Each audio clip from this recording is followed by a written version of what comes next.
Welcome to our channel. இப்போ நீங்கள் பார்க்க போகிறது வந்து பிரண்டை துவையல். இது வந்து ரொம்ப முக்கியமான ஒரு மருத்துவ குணம் கொண்ட இது வீட்லேயே நல்லா வளரும் பிரண்டை. இதுக்கு இந்த துவையல் எப்படி அரைக்கலான்னு பார்க்கலாம். அதை ஒரு டேபிள் ஸ்பூன் எண்ணெய் ஊற்றிருக்கேன். ஒரு டேபிள் ஸ்பூனு 2 டீஸ்பூன் இருக்கும் எண்ணெய்.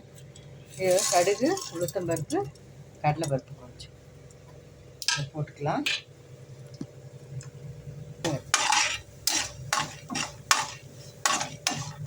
இது கொஞ்சம் சிவக்கட்டும். இப்போ பிரண்டை போட்டுக்கலாம்.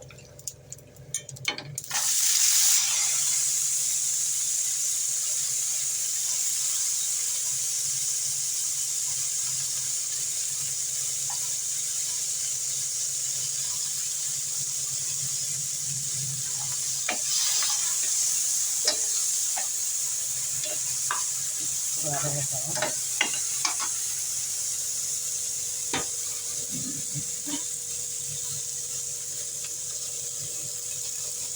இது 2 பல்லு பூண்டு, 2-3 பல்லு பூண்டு வச்சுக்கலாம்.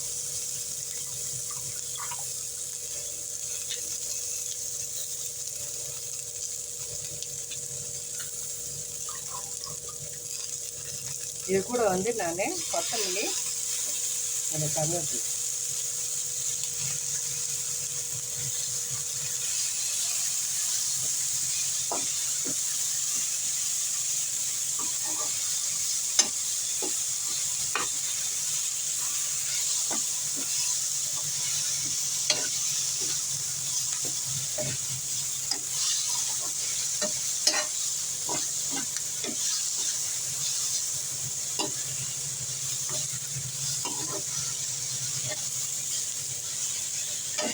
வெறும் கருவேப்பிலை கொத்தமல்லி துவையல் அரைக்கிறதுனால இப்படி தான் அரைக்கணும்.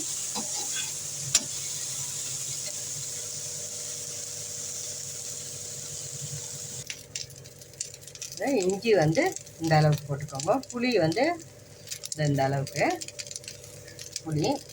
அப்புறம் வந்து காரத்துக்கு உங்கள் காரத்துக்கு ஏற்ற மாதிரி நீங்கள் காரம் போட்டுருங்க. நான் குட்டி குட்டியாக இருக்குது பச்சை மிளகா, ஒரு 4 போடுறேன்.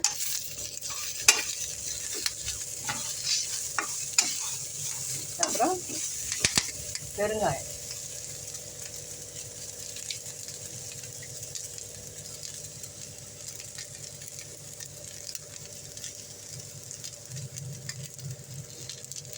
பெருங்காயம் வந்து ஒரு 1/2 டீஸ்பூன் போட்டுக்கோங்க.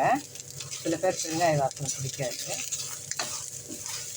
அவ்வளோதான். இது ஆற வச்சு அரைச்சிக்க வேண்டியதுதான். இது கூட என்ன பண்ணணுன்னா உப்பு நம்ம வந்து அரைக்கும்போது வச்சுக்கணும். அதுக்கப்புறம் வந்து தேங்காய் வந்து ஒரு பத்தை வச்சுக்கலாம். ஒரு சின்ன சில்லு வச்சுக்கலாம். நான் இன்றைக்கி வைக்காத தான் அரைக்க போகிறேன். அதனால் வந்து வெறும் உப்பு மட்டும் போட்டு அரைக்க போகிறேன். ஆறுனதும் அரைச்சிட்டு காட்டு. பிரண்டை துவையல் சூப்பராக ரெடி ஆகிடுச்சு பாருங்கள். இதை வந்து கண்டிப்பாக செய்து சாப்பிடுங்க. இது வந்து மூட்டு வலி, கால்சியம் டிஃபிஷியன்சி இருக்கிறவங்களாம் எடுத்துக்கிட்டால் ரொம்ப நல்லது. ரொம்ப டேஸ்டியாகவும் இருக்கும். இது செய்து பார்த்துட்டு எப்படி இருக்குதுன்னு சொல்லுங்கள். இந்த வீடியோ பிடிச்சிருக்கோன்னு நம்புகிறேன். பிடிச்சிருந்தால் லைக் பண்ணுங்கள், ஷேர் பண்ணுங்கள், எங்கள் சேனல் சப்ஸ்கிரைப் பண்ணுங்கள். தேங்க்ஸ் ஃபார் வாட்சிங்.